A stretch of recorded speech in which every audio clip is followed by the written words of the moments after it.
Especially in the 21st century, pornography is one of the #1 expressions of lust in the lives of males and females, married or otherwise. There can be no intellectually honest defense in the use of pornography as anything other than immoral lusting, and therefore it is a sin. What is it? Sin. Because it's immoral lusting. Not lusting and wanting to be pure in Yahusha, is it? It's lusting after something else.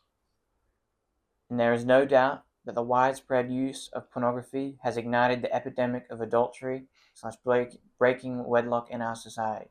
Hasn't it? Yeah. If you've got a whole nation, a whole world of people fantasizing and doing this thing online, then what's to stop them, those with the guts, to go out and do it in real time, in real life? Yeah. Yeah, that's it. And that's why we have the culture that we have. Yeah. Yeah. Most of these sites are free to go onto. Yeah. You know, you don't have to pay. So it's like it's out there. Anyone can access it. And that's what they want. Yeah. Get more people. Yeah. Look at that. What was once taboo, hidden, you'd never even admit to it, is now something that is actually encouraged. Yeah. You go to doctors and psychiatrists and they encourage it. Yeah. That's the world we live in. Yes. But Yahusha said it is a sin. Keep going, Brandon. Although Yahusha quoted from the 7th commandment, his instruction about adultery actually approaches the matter through the worldview of the 10th commandment. Do not covet. We saw that, didn't we, when we looked up the word? Yeah. He's dealing with the adultery, the 7th commandment, but he's actually touching on the 10th commandment. Coveting something that's not yours. Yeah. That is, coveting is a sinful state of mind. Coveting is a sinful intention. It is the desire to obtain something forbidden.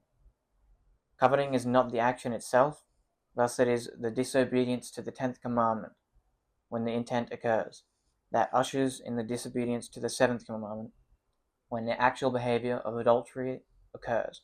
So see how we're dealing with the 7th and the 10th commandment, and one could say, well, we're in a new covenant now, we're dealing with Yahusha's 2 royal laws of love. Yeah. But see how when Yahusha, they were dealing with the 10 commandments, and look what they were doing with it. Yeah. Yahusha's coming along with the 2 royal laws of love, on which all the Torah and prophets hang on, and see how real he's making it. Yeah. You can't break any of the 10 commandments if you're doing loving Yahusha more than anything else, and loving your neighbor, loving your wife, loving your husband, loving, for you unmarried men, loving each other. Yeah. Because even if you're not married physically, Yahusha says you should be treating all women like they're your sister, unless you've made a marriage covenant with one of them. You know, treating older women a certain way, treating other men a certain way. He tells Timothy all these things of how you should treat each other. Yes. So loving your neighbor as yourself. So see how it's interesting to look at the 10 commandments and ticking off which ones are which. But keep going, Brennan. And notice that Yahusha is talking to the men. Notice that? Yes. In a male-dominated society, he's talking to the men. In his day, adultery was seen in Jewish society as primarily a crime committed by women. Men were largely exempt. So this teaching was a massive battering ram to challenge and to smash this false doctrine that so favored males. Ironically, it is men who are tempted the most by physical lust because men are visually oriented creatures. Some might argue that these days because women are just as much into all this perversion as men, but visually speaking, men are usually a lot more prone to this. Yes. So Yahusha's really coming at the men, isn't he? He is. Because they were having the culture, they were doing this to the women. They were hiding behind it, weren't they? Getting away with it. Yeah.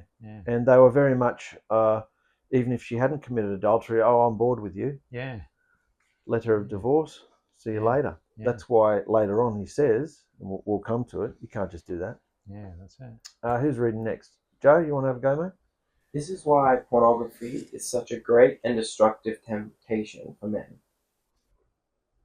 And men, don't ever think you'll be the one who can use pornography, whatever your reason, and it won't lead you to sinful sexual behavior, because you can resist it.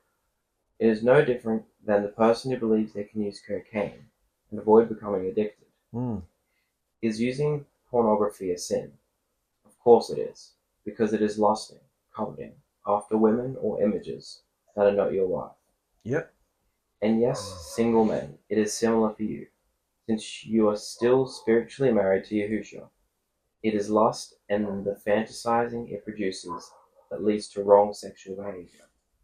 Understand that? Yes. It is not loving Yahusha or Alahim with all your heart, mind, body, and strength, and loving our neighbor as ourself, is it? Lust is illicit coveting and exactly what Yahusha is warning about. Our bodies are now his living temples, and they belong to him. He does not want them or us spiritually joined to another. Can you see, by partaking of these things, you are spiritually joining yourself to the idolatry of the world? Yeah. Yeah? Yeah, that's true. It would be like back in their day, because they didn't have smartphones or magazines or anything. It would back in their day, it would be like going to one of the temples, pagan temples, and watching the temple prostitutes. Yeah. Belly dancers. Yeah, all that sort of stuff. Yeah. You'd actually physically have to go and partake of it that way. Yeah. Well, these days, through modern technology, you can be completely gutless. Yeah. And just have it on your phone. So see what it is. Yes. Temptation. See how Yahusha feels about that in our temples. Yeah. If you're into that, how can you hear him clearly? No. Heavens are as brass. Because you've got to be clean. You're blocked. Yeah. You've got to become clean. That's right. Yeah. So if you've been into it, bloody will stop. And if you've never tasted it, don't. That's it. Yeah.